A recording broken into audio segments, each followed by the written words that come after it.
Thank you so much for attending today. We run these every month or so where we try to get an expert in, so you don't want to listen to just BuzzSumo people like me chatting on. So we try to get experts in who really know their stuff, who can share tips with us. And so I'm really pleased today that we're going to be talking about content strategy, which really is a big thing for us. We're a content research tool. I'm always trying to think about strategy, and I'm so pleased with Byron with us today. Byron's the CEO of Writer Access, shares the Content Marketing Conference, and he's literally written the book on content strategy, which he'll tell us more about in a moment. So welcome, Byron. Really pleased you can join us today. Terrific. Thanks, everyone, for the opportunity to chat with you today. So I want to tell you a quick story. I was a couple weeks before the recent content marketing conference. I was driving down the road at 6 or 7 in the morning and got off on the exit to chime into the north end here. Looked over next to me to a van that had 3 words on the side of the van. It said design, build, and repeat. Design, build, and repeat. And of course, it had a website. So I checked out the website. I said, it's interesting, you know, pretty succinct, clear, concise, to the point messaging on the side of this van. Let me go check this site out. So sure enough, I log on, and there's a beautifully designed website that is got a very clear message and a story actually on the homepage. And the story was about the founder who had a grandmother when he was younger, and his grandmother would drive him to toy stores, and he didn't really want to go to toy stores. He wanted to go to hardware stores when he was younger, young kid. And so he tells this fabulous story, and sure enough, he's got social media active, he's got all the accounts buzzing, and I'm like, wow, this is a carpenter, somebody that builds houses for a living, and he has nailed his messaging. He's active in the social sphere, he's communicating with his customers. How did this guy do this? Like, how does he even understand this? Is it luck? Is it guesswork? Or is he just a sharp tack that really understands marketing? And it really was quite interesting to me. It was just humbling that maybe marketing is taking on a new turn. Maybe it's time for something new and different for us to think about marketing. So here's the situation that we're really all in right now. Businesses understand that quality content is critical to the marketing funnel. I think we all know that, and that's why we're on the line right now. But the concept of quality content is certainly up for debate. You know, we've learned that zeroing in on certain topics that would resonate well with our readers and serving up the right points to the right people at the right time, I always like saying, is certainly what our goal and objectives are. We're also learning through some deeper research with neuromarketing that great content uses metaphors and analogies and comparisons and tells stories, and those stories get shared and passed along. And that we're also learning that we really need to connect with people in emotional ways, and that's the hard part, right? So great content certainly offers the wisdom and the insights we need, but it has to be personalized for the customer and their journey. And that's what we're going to talk about today. We need more of those aha moments that propel our readers and our customers to move to the next stage. But let's face it, the complexity about this situation we're in right now is that it's very difficult and almost hard, if you will, to craft content strategy. We have to harvest big data and find insights, analyze content style and tone, and develop our own that will engage our customers. You know, review all the data and the results and modify strategy on the fly.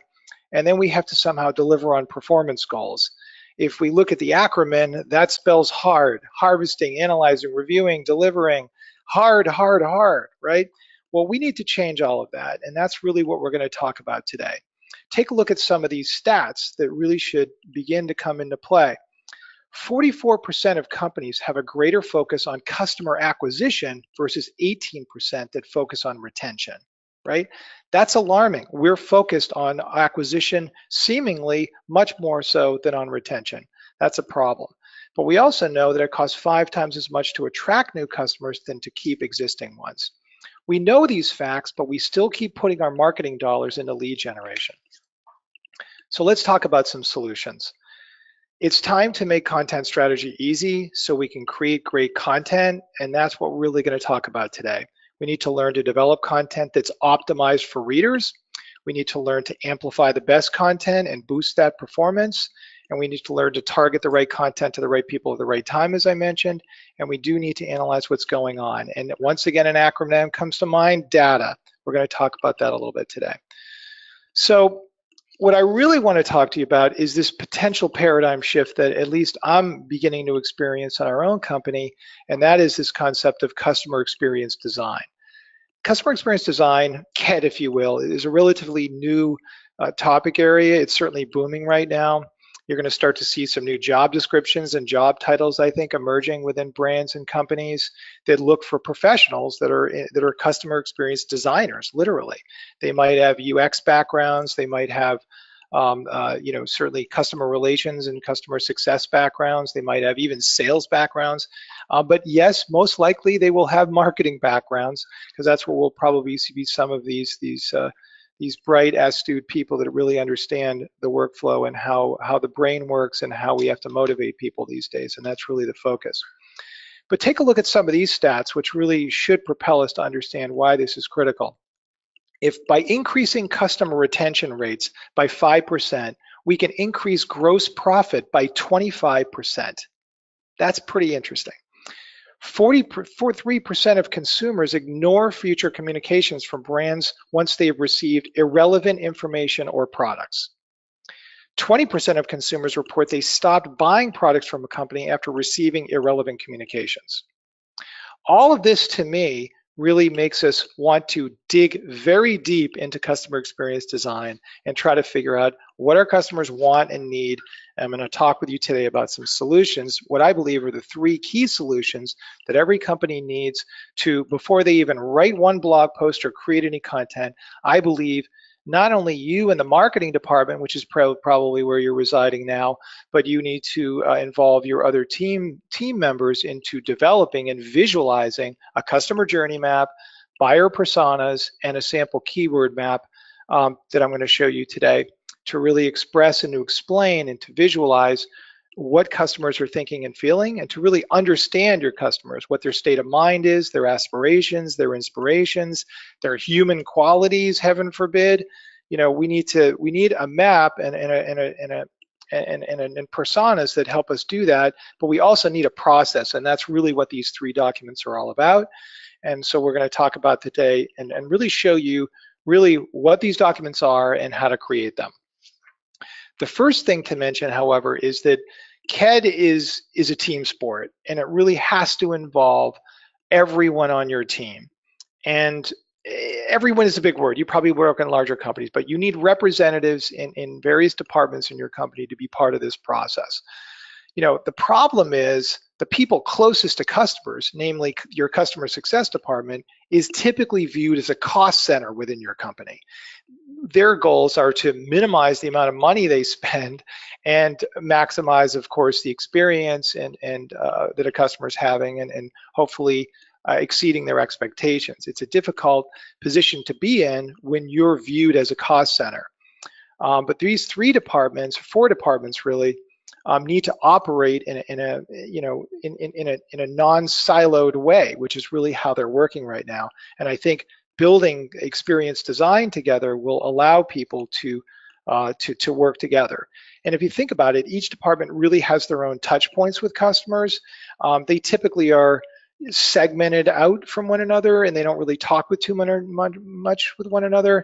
Marketing brings in leads and gets out of the loop. That kicks over into sales, and they seem to own the relationship until CS takes over, and that's always a difficult pivot point to transition from sales reps who want to stay involved and care about their customers and have a perceived value to be caring, and to just turn the relationship over to somebody in CS. So these are problems. And then, of course, we have products, particularly in businesses like Steve's and mine, where we're a platform-based product at Writer Access. Steve's is more of a SaaS model. Product has to have input as well on what people want to see, and that's difficult to pull that all together and make that part of things. So we're basically operating in a dysfunctional manner right now, and that needs to change as we think about it. I want to jump right to the finish line with you, and I want to talk with you for a second about Starbucks, and I'd like you to go visit their About page and learn a little bit more about what their focus has been and continues to be, namely on the customer. If you take a look at their page, it's worth reading. Let me just take a minute to share it with you. It happens millions of times each week. A customer receives a drinks from a Starbucks barista. but each interaction is unique. It's just a moment in time, just one hand reaching over the counter to present a cup to another outstretched hand, but it's a connection. We make sure everything we do honors that connection, from our commitment to the highest quality coffee in the world to the way we engage with our customers and communities to do business responsibly. From our beginnings as a single store over 40 years ago, in every place that we've been, in every place that we touch, we've tried to make it a little better than we found it. So guys, these are carefully crafted words that showcase customer experience design at work. This starts from the top. It starts perhaps from the marketing department, but it only starts by listening to the needs of the customers and observing what's going on. Many stores have tried to repeat the ambiance and the experience that you get at Starbucks unsuccessfully. They've crafted it from the beginning. They've invented an experience and created it from the ground zero up. And that experience is what they tap into with all of their marketing efforts and their sales and their product design and selection process. It's everything that they do. You can see this now. You can see, customer experience design in the retail environment. Step into an REI store and you'll be talking about hiking locations and where to go and experiences people have had. That's what you should expect when you step into REI. They hire people that are in the trenches and actually, outdoors. They're not hiring people based upon anything other than that can have conversations and create experiences for customers, because that's what you buy when you go to an REI and purchase their shoes or their hiking gear or their tents. So that's our finish line. That's what we're trying to get to. So let's start right out with what I believe is a good starting point, although all three of these assets really need to come together. But let's start with what I call the customer journey map. And I want to encourage everybody as I go through these sort of how to create these to take a minute and ask a question. I want Stephen to interrupt me. I love interaction and engagement. It makes this much more interesting. Matter of fact, Steve, you'd find this interesting. I hear that whiteboarding is on a major comeback. Apparently, some recent research concludes that whiteboards are so much more engaging and memorable than PowerPoint presentations. So look out. We're going to move to the whiteboard, Steve, I think, with these future. We'll try that for the next webinar. We'll make sure that we're whiteboarding and doing it as we go. There you go. I think it's critical. So I'd much rather honestly be doing that myself right now. So, all right, let's talk about the customer journey. So what is a customer journey map? I mean, I would love to know. I would love to hear from Steve, just a little pulse. Type in your question. Have you just an answer? Have you ever created a customer journey map? I'd love to just see a quick glimpse of yeses and nos. Have you actually completed yourself a full-blown customer journey map? I'd love to see a bunch of yeses and nos pop up on the screen there, so I can get a no's. Yeah, 30 even mix of no's and yeses. No, more no's, definitely more no's than yeses. All Sad right. faces. But company has, thanks for everyone. Loads of interactions. On balance, we're getting most people, but we should know as a poll, most people are saying no. A few people have done it. Some people did it, but at university. So a mix, but the majority of people no. Okay, good news for those that said yes. I'm going to show you a few new things that are very different from what you potentially have seen before with a customer journey map. So hang on, fasten your seatbelts. But essentially, customer journey maps really document what customers are thinking and feeling at different stages of their journey. They're designed also to help team members better understand how to walk in the shoes of the customers. So let's just pause on that point for a second, because a lot of people think customer journey maps are a marketing function. Marketing is supposed to bang this out, and that's what they use to create content. Not the case. This is meant to really get everyone on the same page with at the company with what customers are thinking and feeling as they approach different stages of the customer journey. And by the way, that stage, as you're going to see in a second, does not end once a lead is brought in. And the third thing is to really, and most importantly, better create content assets that will engage customers and progress them along the journey. That's really what the purpose of a customer journey map is. It's all about content creation, people. So that's what you have to keep in the back of your mind, and that's what you're going to see with the journey that I'm presenting to you, a little bit of a different approach to how you do that. So let's dive in and take a look at what this really looks like and feels like. So for starters, take a look at this map, if you will, this sort of the different stages of the funnel. And that's what you need to really pick up on and understand is that there are a number of different stages. Your customer journey map may not need every stage you're seeing here, but there is a starting point where a customer discovers something that is interesting to them and engages them, whether it be a webinar or workbook. It's typically probably a thought leadership position where it's not a sales pitch, because we all know that no one wants to be sold to these days. Cold calling is essentially dead. It's tough to sell into businesses that don't necessarily have a need for what you're selling. So we need to tease people, and we need to, there's some steps here that we need to go through. So we certainly need to meet with customers and our marketing departments and our sales departments, our CS departments, to gather the information. We then need to document actual statements that customers are making that are in this stage. So for example, somebody in the discovery stage may be asking questions about content marketing or content strategy or something loosely in a peripheral to what your actual products and services are. Whereas somebody obviously in the trial stage is more dialed in and tuned into the product and the service. So, and obviously somebody at the recommend stage might also only recommend your company if you have things that are worthy of sharing beyond your products and services. So each of these stages of the journey map has a different parameter, a different definition, a different stage, obviously, that you're going to want to describe and articulate, and we'll talk about how to do that. So let's go to the next slide here and actually go take a look at an actual customer journey map. And what you're going to see with a customer journey map that I'm going to present to you is actually its end net purpose, its goal is to actually develop a list of topics that would appeal and engage customers at that particular stage. That's basically what I'm suggesting is the new purpose of a customer journey map in the eyes of a content marketer, which is obviously the binoculars that I'm coming from here. What can I get out of this that will help me and freelance writers or full-time writers that are working for me on content at Writer Access? What can I give them that's not only explains the stage, but shows examples of topics that become brain teasers on different ideas that they may come up with, or actual execution ideas on what to generate. So that's what we're going to talk about. So let's go to the first stage, the discovery stage. And I'm really only going to show two stages here, by the way, because I want to leave plenty of time for Q&A. I'd love to get Steve involved in this discussion as well and talk with him about these challenges. We can go back to the stages here and talk about your business if you want to ask some questions on the webinar. But let's talk about the discovery stage, just to give you a feel for this roadmap. So here we see the discovery stage.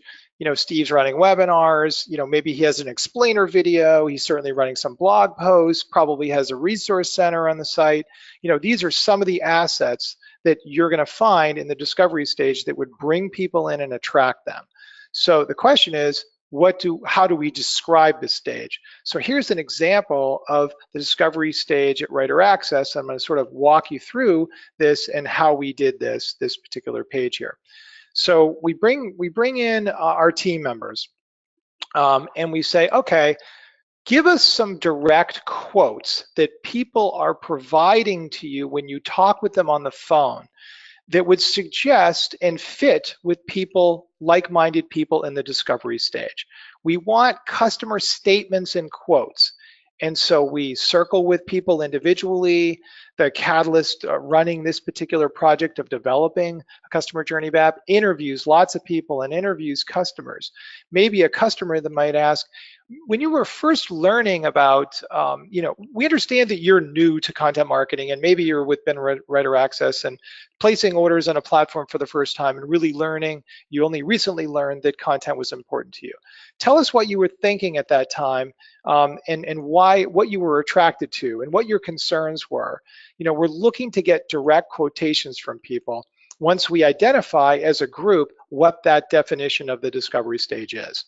So the discovery stage research summary is, after doing a lot of research and talking with a lot of people, is that writer access prospects understand that content is critical for them for marketing and sales success these days. However, creating all the content needed to achieve marketing goals is challenging.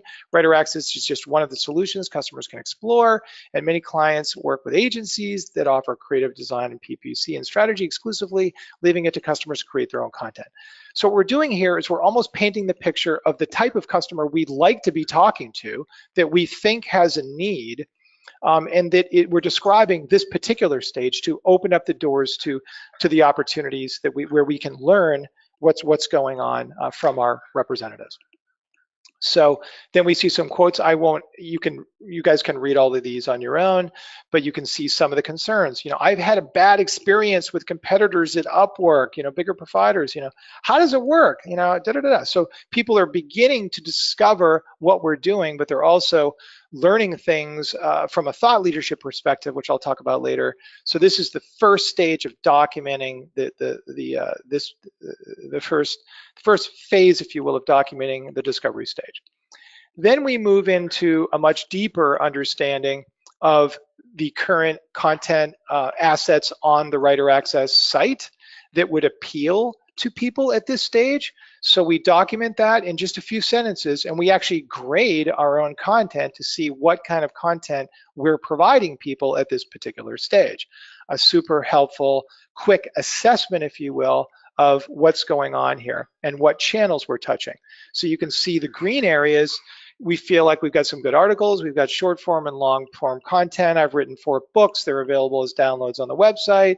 We run monthly webinars. We've done over 100 of them, blah, blah, blah. So we're assessing our own content assets that would appeal to people in this particular stage.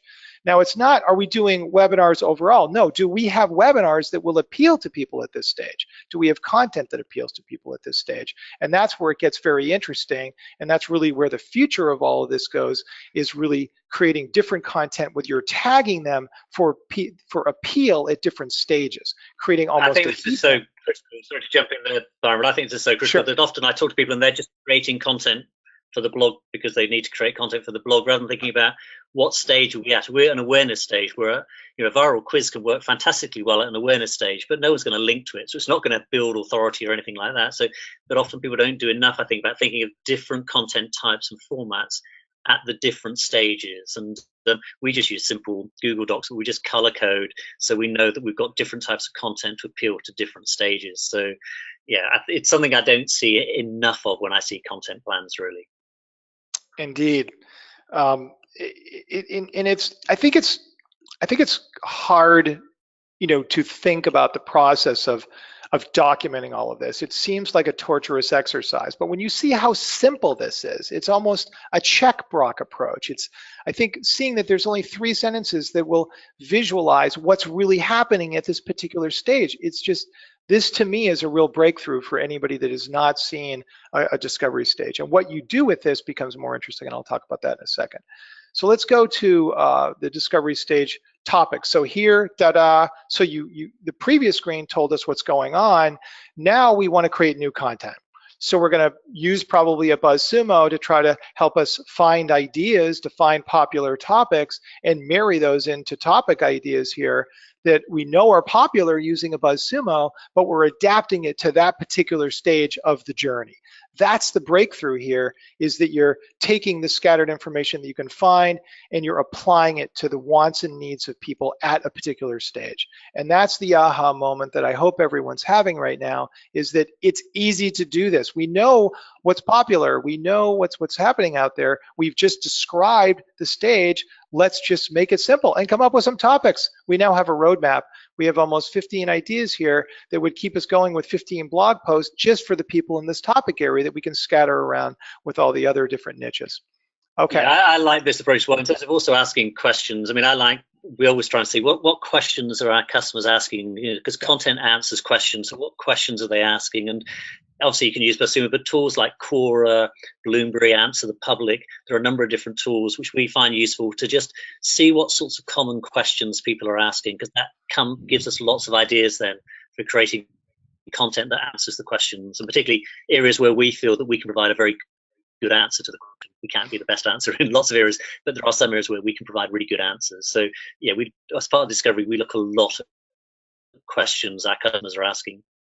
I agree, Steve. And the problem with that, though, Answer the Public, for example, it's overwhelming how many questions you're going to see, and you're not thinking about applying those questions to the different stages and the needs of your customers at different stages. That's the difference to me, is that, and by the way, you have to figure out what you want to invest in, okay? Because I just want to go back for a second. You have to analyze what's happening at various stages of the journey. Like, you might have a ton of content in the discovery and the investigation stage. Even these first 4 stages tend to be covered fairly well with content, right? The stages that are not covered well are the recommendation stages, the connect stages, the perceive stages. How is your company being perceived? Let's just take a look at that for a second. What is, perception has to come with their experience, obviously. How is the experience? And that could relate to, am I getting answers back timely? Am I being provided with information beyond the scope of the products and services? Do these people really care about me? Do they help me? Do they sense that I'm frustrated and not happy with, rating writers, for example, this article was below expectations? Well, what's happening when that happens? Maybe they have a problem with onboarding writers. Their order instructions suck. Are we taking the time to explain to them, to send them a document that explains, hey, here's some tips on onboarding writers that might prevent future problems in your disappointment with content being created, right? That's where we have to get creative as marketers, is saying we've got to really look at the amount of content that we're creating and the quality of that content for each of the problems we're experiencing in each of these stages. That's the difference, right? So it's breaking it all up. So let's go look at just another a sharing stage. So here we have, this is really where the pedal hits the metal. This is the purpose of all of this content we're creating. We want to grow our revenue by referrals, right? So we want to create experiences for our customers and validate that we're worthy of sharing to them, right? So at Writer Access, we do that. We've made the Inc. 5000 list, 3 years in a row, hopefully 4. So that's a validation. This company is growing. We have our own conference, contentmarketingconference.com. You can go check that out. We just had it about a month ago. As I mentioned, and it, that helps show validation. We're not this like cold platform with a bunch of freelancers we never know or talk to or gather with. Same with our customers. We're a real company that cares about our customers. We invest in education for our customers and our prospects. Reviews, of course, are important. NPS scores, public reviews. These are all things. By the way, I'm thinking about investing in G2 Crowd. What do people think about that? They have about 1,000 users. It's a little bit gamey to me. You have to pay money to them, and it feels like reviews should maybe be free. I don't know. I just thought I'd throw that out there. But these are the kinds of decisions that we need to make about the content we're creating. Do we want to own the reviews on our website? Because when you go with the G2 Crowd, they actually own the reviews. They hold them hostage to you, and make you pay as a yearly subscription fee. They've created some bells and whistles to validate the reviews and pop up LinkedIn profiles, but it's a fascinating discussion. These are the decisions we need to make about the content we're creating at all of these stages. So once again, we analyze it. Customers publicly praise our products. They refer us to their friends and colleagues. Shares are genuine and unsolicited. And that's really been the growth story behind our business. So we have to take that statement and say, okay, let's tap into why people are doing this. Let's get some quotes. This service is great. I know some people would use it. I wonder if we're working. So we take these things and then we map out some topics that we think would be relevant. And we look, first of all, at our content. We do have a few case studies. We send out some emails that we think are shareable with mobile invitation. We have a mobile app we just launched. We have some micro posts that include some customer related stuff, but our NPS scores are typically very high, 90% in the 8, 9, and 10. Our tracks. So we're sort of describing our content assessment. Pretty good, probably because of the conference we're running, but it certainly could be better. So boom, here's some examples of things we would provide that we think are shareable. Free templates on a customer journey map, creative briefs and buyer persona, all these things I'm showing you, we just give them away. We give away free content analytics and information on how to set up that analytics inside the platform. Case studies. So you have to think about each of these stages, individually. That's my point of all of this. So, in summary, I think there certainly is a lot to learn from a customer journey map, and I'm happy to field some questions right now as well, if anybody wants to hit the pause button for a second. But for the most part, I would suggest this: value cannot exist. So a couple of questions coming in. One is the sharing. So I'll let you finish, and then I'll jump in. Yeah, I was just going to say, my summary on this is value cannot exist without relevance. Right? Relevant content can only be created when you have empathy and understanding for readers at various stages of their journey, right? So that's my summary of why a journey map is important and why you need to take a close look at creating this with all of your team members. And I think what you're going to find is if you really go through even a mini version of this, with maybe 6 stages. Definitely get some post-sale content created, certainly, and the journey map articulated to people. But once you go through this process with your team, I think everyone will have a different opinion on what their role is and how their role is really to create a great experience for the customer. That's really what the customer journey map is all about. Happy to field some questions. Steve, fire away. Yeah, someone's saying about they're surprised to see the customer journey listed before personas. I know you're coming on to personas, saying, would they start the other way around? I love that question, and I have personally hemmed and hawed about that. I think it's helpful to really do all of these in whatever order you feel is most comfortable. But to me, the journey map is a more important, bigger picture, 20,000-foot view. You're going to find, here's the deal with personas, right? You're probably only going to want and need to create 4 or 5 personas and maybe 1 or 2 negative personas. And that, to me, is too isolated a group to develop a content plan and strategy around. You're going to see in a second that I believe that the topics need to come from the customer journey map. The buyer personas actually have a different goal and objective, and I'll talk about that in a second. Okay. Somebody else was asking me, do you do different journey maps for different industries?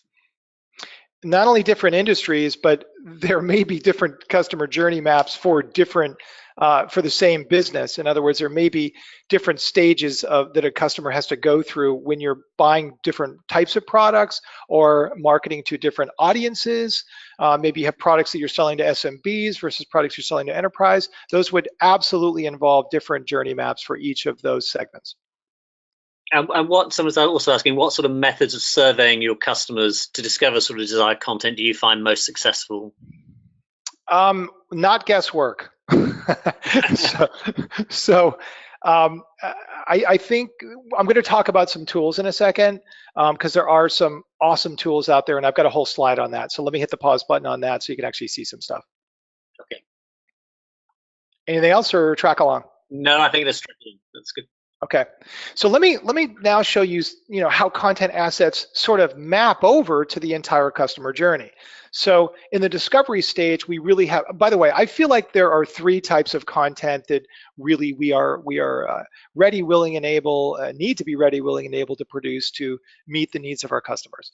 Those are thought leadership content, which, by the way, is not just publishing a book or doing something, in a pure self-promotional way and thought leadership way. You can create great thought leadership positions, content assets, by sourcing incredibly great resources and creating assets that are beautifully researched, right? So you can, but you do need either a research element or you need to be a leader in the industry to put forth new methodology and technological innovation to be in a leadership position. But there are 2 types of thought leadership content that are absolutely any company could create. The next level below that is informational and how-tos, and those really are not necessarily related to your products and services, but more related to methodology that you believe is relevant and important. And then, of course, product features and benefits are important and are necessary to so those are the 3 tiers. So you see this sort of curvature happening, if you will, where you need different types of assets, and that's sort of an overall position there that'll help guide you to the type of assets you need to create. The other thing And to sorry, note is, on that slide, Byron, yep, someone's just asking, is share the same as recommend? I believe that people will end up sharing information that is more thought leadership position. They'll feel more comfortable sharing things. They don't want to appear as if they're selling your business or services to somebody else. They would rather put forth a great document produced by, say, HubSpot or some asset. They're not really selling them on HubSpot. They're just saying, check out this cool asset that HubSpot created. Oh, and by the way, I use their products and services. I love HubSpot. I mean, that tends to be what people are sharing, as you well know, Steve. Yeah, so share and recommend is much the same in your model. So just that what someone was clarifying. Yeah. Exactly. Great. So the next thing to take a look at is the sort of the distribution channel, right? And of course, there's the earned channel, if you will, which is you publishing content on someone else's website. And then, of course, there's the paid, where you're paying to promote content and to amplify it out in the sphere. And then there's the owned content, which is your blog content and your guides and your other informational content. So, in the discovery stage, it's awesome to get your content out on other people's sites, as I am doing now with you, Steve, here, right? I'm sharing my content to your universe. Like, okay, this is successful. I'm doing something right over here. I'm producing good content, right?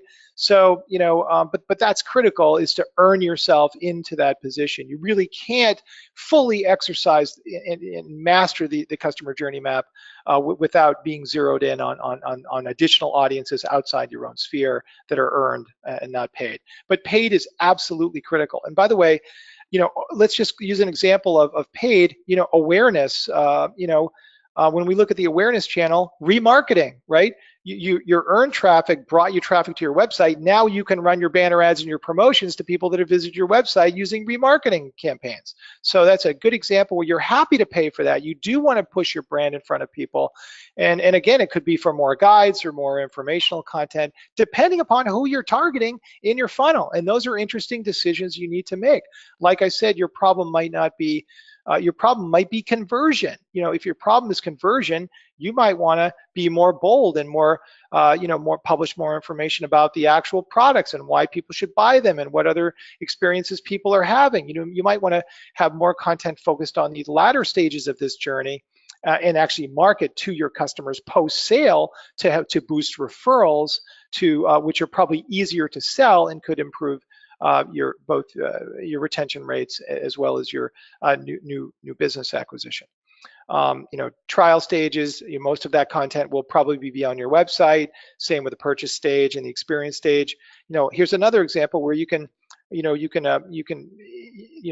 enter the push marketing for events you're having, or trying to reach your customers in the channels, because they're all orbiting at high speed. So you have to try to catch them. So maybe they're not responsive to your emails, so you have to promote a webinar, on their LinkedIn profile. And by the way, LinkedIn, Facebook, even Pinterest, it's so easy now to just drop in your customer email list, to a LinkedIn and promote your campaigns to them. There is a gold rush happening, so jump on that quickly, because I think eventually LinkedIn will get polluted with too many ads and it will become too expensive to reach your target audience. It's not too bad right now, but as more and more marketers like all of us, scramble to reach our customers, and prospects, it's getting more and more crowded out there. So you guys get the idea. Good point. Yeah, I mean, Brian's asking a very good point here, which is about content saturation. There's so much content out there. Yeah. He's saying competing can be near impossible sometimes. What do you do if your space is sort of near saturation? What works best in particular areas? So I don't know if you have any thoughts on that, just in terms of how you cut through that just the sheer volume of content that's out there. Yeah, I mean, here's my answer is actually not the questions that Brian followed from that, which were paid promotion, remarketing promotion, Actually, this webinar is sort of about creating the right content for the right people and delivering it to them at the right time. That is what we need to do. And what you will find is your conversion rates will be higher, your click-through rates will be higher. Everything will work better if you start producing assets that are targeted towards particular stages of the journey and or personas. And that's where I think we go wrong. That's where we go wrong. I think we've started doing something, and we're very small, but we've started doing very specific retargeting, Brian, in our case. So, for example, we've got some users, for paid users, who aren't using the product very much. So we actually do retargeting on Facebook and other platforms just to remind to very specific articles about how to use BuzzSumo to find particular posts or how to gain backlinks with BuzzSumo. And we found that people are clicking through on those. So we're targeting, a very small niche group of people with very specific content to encourage them to make sure they're using BuzzSumo and know about it. And retargeting is not the cheapest, but we found it's a way of actually getting to them, because emails and in-app messages are not getting through. But we found retargeting work, but for very niche areas. And so each retargeting has a very specific piece of content for the stage of the journey that customer's at. So in that case, they're already a customer and we want them to carry on using the product and try different features. And we're doing that through retargeting. Yeah, in analyzing your business, Steve, I think that there's a lot of depth in your team producing a customer journey map, obviously. I think a lot of people go to BuzzSumo and they really don't understand what it is or what it could be used for. So they really need some informational guides with how do you use this information? That's the discovery awareness stage. So I think you need to push some collateral and guides and ebooks and webinars out there about that are how do you use this information, and it doesn't matter where it comes from, voice of the public, whatever, how do you put it to work? And that's what we're talking about today. Whereas the people that are in the trial mode that have signed up, I still think that some of those people, you don't really know who are them really, what are they looking for? They've seen some stuff on your front end, they think it's cool, but I think that the trial and the purchase is probably different kind of content. You need to sell them on perhaps other features and benefits of the tool itself. And by the way, you may sit down with your group as you're panning this all out saying, guys, we need more really good content around the trial and purchase area. Maybe we should start forums. Maybe we should start, boards where people can answer and ask her questions about relevant content. Or maybe we should, maybe we need to create brand new content for the trial and purchase stage that we're not even thinking about right now. I like saying that, we don't need bigger hammers, we need sharper nails, right? Like, I didn't make that quote up, but it sure as hell is a good one, right? So, no, I would agree with that. You've really got to think about those different points. I mean, we try to do that. We're probably not as good as we should be. We know to get people in initially is how do we raise their curiosity? So often it's like, what's your competitor's most shared content? Just enter their domain into BuzzSumo, see their most shared content. That sort of intrigues people and entices people in. But then you're right, you then need to move them through, okay, this is how you can use it, this is how you can get value out of it, etc. So really good points. Yeah. And let's face it, you've got a linguistic engine working over there. There's a ton we can learn from you about your linguistic engine. You're looking at likes and shares, and then you could analyze that content, and we could learn from you on that front. And by presenting those value adds to us, particularly in the trial and the purchase stage, it gets pretty scary when you double your conversion rates, from X% to Y%. I mean, this is revenue, people. We need to figure this out. And ironically, this is just all content. The question here is, what content should you produce that will engage your customers and trigger that emotional reaction that they say, I cannot live without this, right? Like, there's some fine line between these content assets we create and the experience that people are having in interacting with them. And that middle ground is the emotional connection. And that's what's difficult. And that's where neuroscience really needs to come into play to help us all try to figure this out. All right, let's jump to any more questions, Steve, or carry on? I think let's just carry on this, push on, conscious of time. Very down to 15 minutes to go. So it's all right, okay. Let's jump to personas. So, obviously, we probably all have a pretty good feel for what personas are. So I'm not going to talk with you about what they are. I'd rather talk with you about, with our limited time, and then free some other questions up.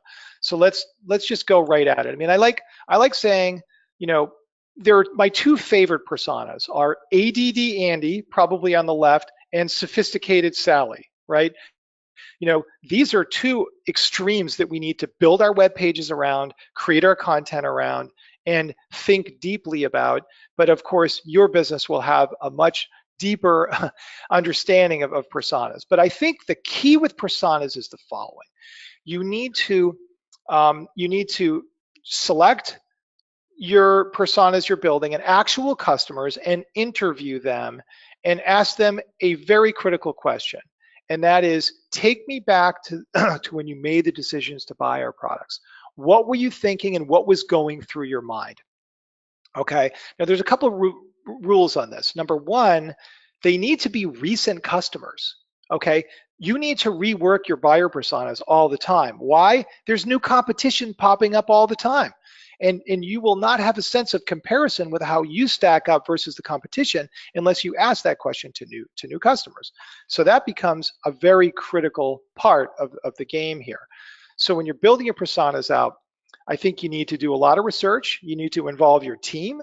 You need to involve, and that means, your marketing, customer service, product development, business development, sales, anyone that interacts with customers. You need to bring them into a room and talk with them about patterns you're seeing with these customers. You also need to bring in some analytics. You might find some very interesting aspects. Steve, for example, you drive customers from all over the world. Those customers have different needs probably for what they're doing in different parts of the country, and they're limited in their own scope. And you need to learn what the variations are to build out personas. Someone like Steve might need personas in every country. I don't know, we have to think that through a little bit, but you need to. So you get the idea. I think you also need to obviously involve your customers. I think that's the one good question. You absolutely need to involve big data. You cannot properly create buyer personas without big data, and that can be, and of course you need to involve social media. And what does it mean by social media? You need to tap into the social sphere. You need to listen to what your customers are doing. You need to connect with them. You need to look at what they're responding to, what they're sharing, Steve, I'm sure you're going to have an opportunity sometime to load in all my customers at Writer Access and explore what they're sharing and what they're doing. I'm sure that's something you're working on, but we'll ask you about that later. But that becomes, if you just use our audience tool, basically type in a domain, and we'll show you who's sharing content either about a specific topic or from a specific domain. So kind of look more and more at those sorts of issues. Yeah, but also topic. If you say, go ahead. So yeah, if you type in any topic, we'll show you who's sharing content on that topic and what sort of content they're sharing. And that's interesting as well, just to try and build and understand the audience a lot more. Well, window of opportunity, a great tool is to listen to what customers are saying, right? Your customers, my customers, and somehow, pull data from that saying, this is the movement that we're seeing from our customers of what their interests are and what they're sharing and what they're talking about. And that could be very interesting for you to analyze in a different way as you're building up buyer personas.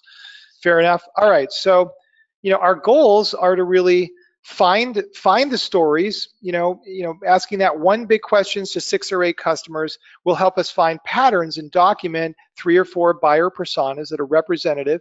And our research is really aiming us to understand their thoughts, their fears, their feelings, their concerns, their pains, and their challenges. That's the goal of what personas are trying to do. So the next goal is to try to, once again, get your team on the same page. We've talked about that enough, but when your team understands these people, particularly the negative personas of who you don't want to be doing business with, which, by the way, I recommend you immediately send them to your competition as an interesting tactic when your CS team members or customers, sales reps are dealing with customers that are literally wasting your time and costing your business valuable time and money. Send them to a competitor. Why not?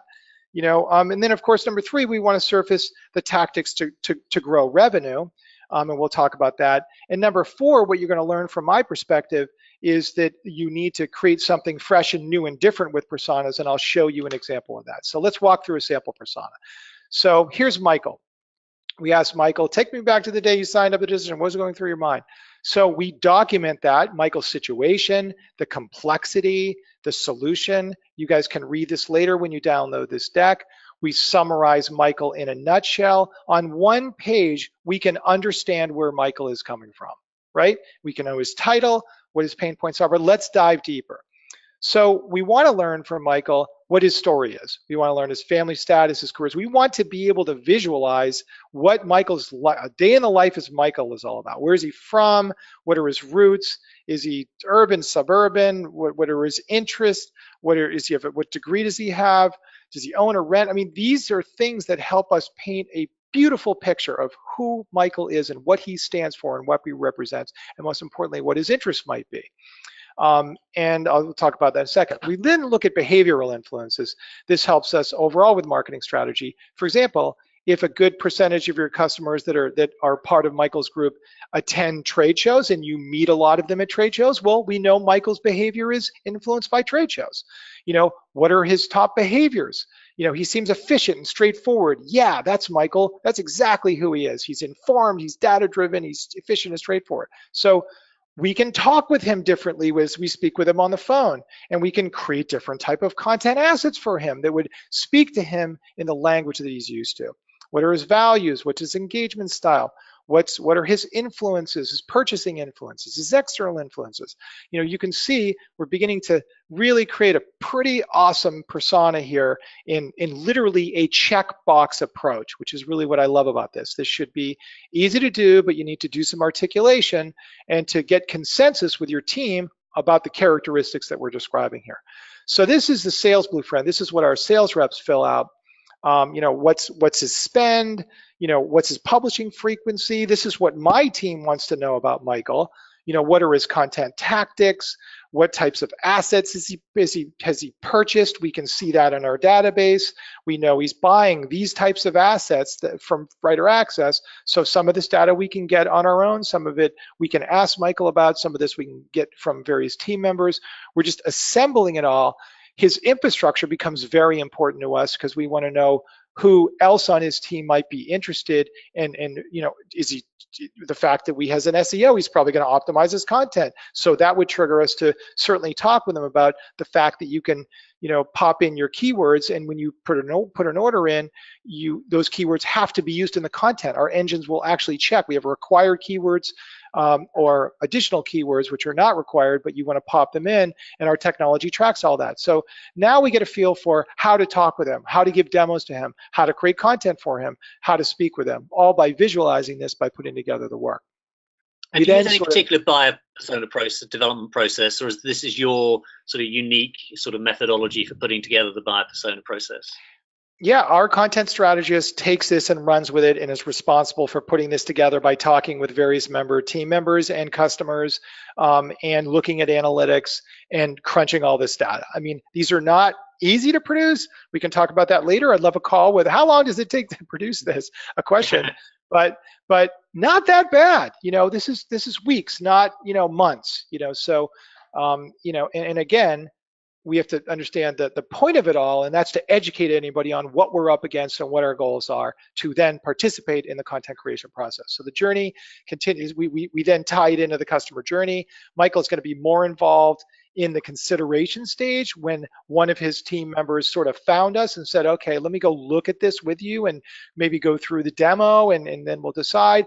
But more importantly, we want Michael telling his influencer friends, so we want to create content that's in the connection and the sharing stage, right? So this, in the end, I believe, is what the persona's purpose is in life, and that is to produce what we call a creative brief. The creative brief is used to educate and acclimate writers on your team on what type of content they need to be creating, what's the tone, what's the style. This is a great little summary, and of course there are deeper creative briefs that we would actually fill out with all of this information, and you can see multitude of examples on that if you just in many places. I mean, at Writer Access we have a creative brief builder. Oh, you can go to creativebriefwizard.com, which is a tool that we built for agencies, a white label tool, a creativebriefwizard.com, and it will step you through all the questions that our agencies ask their clients to fill out a creative brief. Here, the creative brief is created by the content strategist that is tapping into one of the personas we're creating.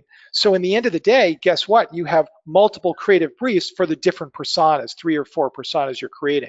So now when you go to create an article, you can tell your writer, here's the creative brief for this particular person that we want to create this content for.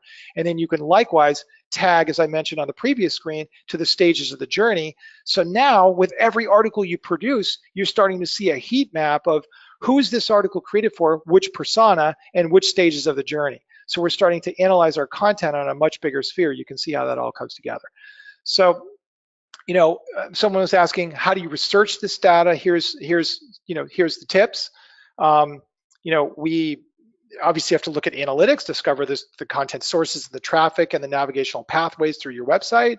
You can look at your search box. What are people searching for? That's a pretty good clue. And then you can see how are they finding it? Are they also finding it from the search engines? You can look at the keywords there back in your analytics. You can ask for surveys. Surveys are becoming more popular if they're motivated and whatnot. But we are constantly trying to survey our customers, and not just the NPS score, but other areas. You can look over your help requests, your tickets that come in. You can find amazing pain points in there. That's really an awesome source that once again needs to be mapped back to the personas and to customers in various stages of the journey, and how quickly and readily you're solving those problems. And of course, you can look at demographic information. Let me show you one more thing about how you can map this. So here's just a list of the categories and the topics we're creating content about. We're sort of targeting different keywords that we might be using. But look on the far right, here is the target persona that we're targeting for that particular article. So that's how that sort of starts mapping out. I want to show you something. Need to wrap up in the next few minutes, Byron, just to let you know. Apologies, because I know we've been asking lots of questions as we go. Okay, fair enough. I'm going to wrap up in 1 minute. So here's a really cool advanced tool that you must see. You're not going to believe this when you see it. It's called Apply Secret Sauce. It's by Cambridge University. You can literally get one of your customers that you know and trust to go fill this out for you and provide this to you using their Facebook. And what they do is they analyze all their Facebook posts and tweets and shares and provide back to you an amazing summary of 5 big personas, we call them, that are just phenomenal. You just have to go see this to believe it, but I'll go let you explore it on their own. Keyword maps, are really easy to produce. You're going to do a bunch of research. Here we researched 20,000 keywords.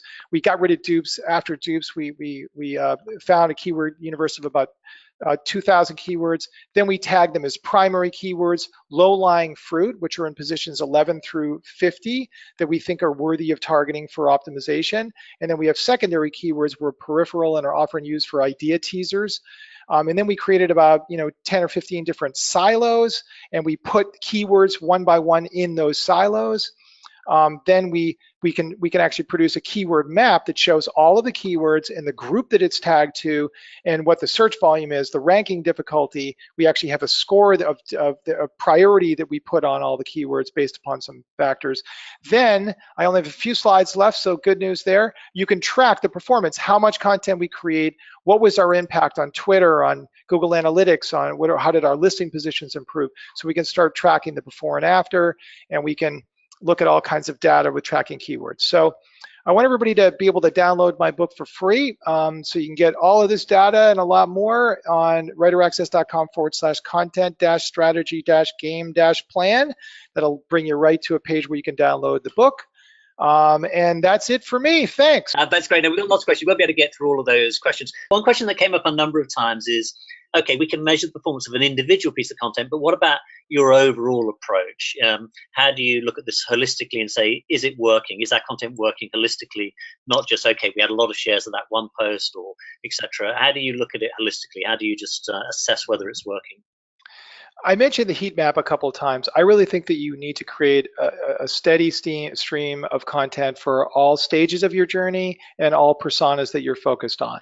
And you need to learn what works and what doesn't work and what gets shared and passed along. I think that's really the secret, and that's the goal. I think that what you should see is there are many different ways to measure performance, content marketing success, let's say, in general. You can look at boosting your time on page, improving your listing positions, driving more traffic, generating more leads. You need to look at it all. And there's a lot more than that. But I think the key is to invest at least 40% of your budget in post-sale content. And not a lot of companies are doing that. We saw a survey that said more like 20% of our marketing spend is created, but I would suggest that most marketing departments are spending more money on lead acquisitions, therefore producing content that's not going to boost retentions, increase lifetime value, and motivate people to stay on board and stay engaged. So that's how I think about it, and that's how we actually, try to look at it. Is and again, everyone's new to some of these techniques that we're talking about here, but we believe that we need to make them a priority if we're going to publish content that our customers really want and need.